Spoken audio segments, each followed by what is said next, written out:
దాని ప్రభావం చూపించాలని ఉంటుంది మనసుకి. అసలు చెడేదే చెప్పండి. పుట్టిన ప్రతి జీవి నశించాలి. ఏదో రోగమో ఏదోటో ఏది లేకుండా ఎలా కుదురుతుంది? ఏదో రకంగా వచ్చిన పని అయిపోతుంది. దాని గురించి ఎందుకు తెగ ఆలోచించేస్తారు? అంటే మనకి ఇష్టమైన వాళ్ళు ఉండాలా, మనకి ఇష్టం లేని వాళ్ళు వెళ్ళిపోవాలా? మనకి ఇష్టంతో సమానం ఏంటి? అసలు సంబంధం ఏంటి? మనకు అందరూ ఇష్టలే. సత్సంగంలే కాదు, మొత్తం నేనే అంతా. మరి అందరూ మనకి ఇష్టలే, కానీ వాళ్ళందరూ ఉండిపోతారా? పుట్టిన ప్రతి జీవి నశించాలి కదా.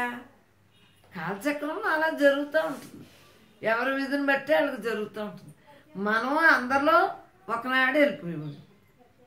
అందు గురించి మనకెందుకు ఆ గొడవలన్నీ? మనకు అసలు ఆ థాటే, ఆ ఆలోచనే రాకూడదు.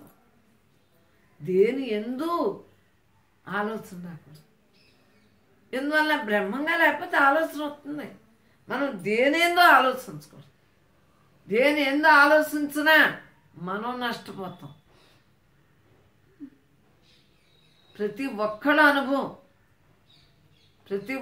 అనుభవం మనం ఆ సారాంశం మనం చెప్పుకుంటాం. ప్రతి ఒక్కళ్ళ అనుభవే కదా, ఆ సారాంశమే కదా. మనం ఇప్పుడు ఇక్కడ సత్సంగంలో తెలియజేసుకునేది అదే. అందరూ ఏంటో అందరూ మర్చిపోతాం. మన దేహానియే అందరూ అన్నట్టు అంటున్నాం, మనమే ఎవరో అన్నట్టు అంటున్నాం. మరి ఇంకేముంటుంది? ఆలోచించుకోండి. ప్రతి ఒక్కళ్ళు ఎవరో మనకు తెలియబడుతుంది కదా. ఇటువంటి జన్మని చిత్తార్థం చేసుకుంటున్నాం. ఇంతకన్నా మనకు సుకృతం ఏముంది? ఎంత హాయిగా ఉంటున్నాం. అసలు ఏ భావనలైనా ఉన్నాయి? తలంపు మాత్రంగా ఉంటుందా? ఎంత రిలాక్స్గా ఉండగలుగుతున్నాము, ఎంత అదృష్టవంతులమో చూడండి. డబ్బుంటే అదృష్టం అనుకోకండి, ఆరోగ్యం ఉంటేనే అదృష్టం అనుకోకండి. అది కొంతవరకునే.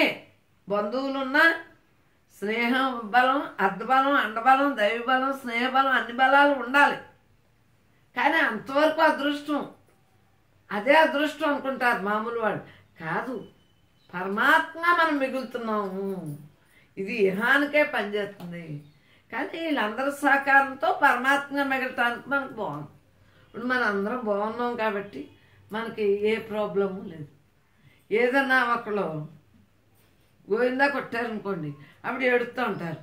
వాళ్ళతో జీవితం వెళ్ళిపోతుంది. ఏది? జ్ఞానం కనుక తక్కువ ఉంటే, జ్ఞానానికి ఎక్కువ తక్కువలు ఉండవు, కానీ నీ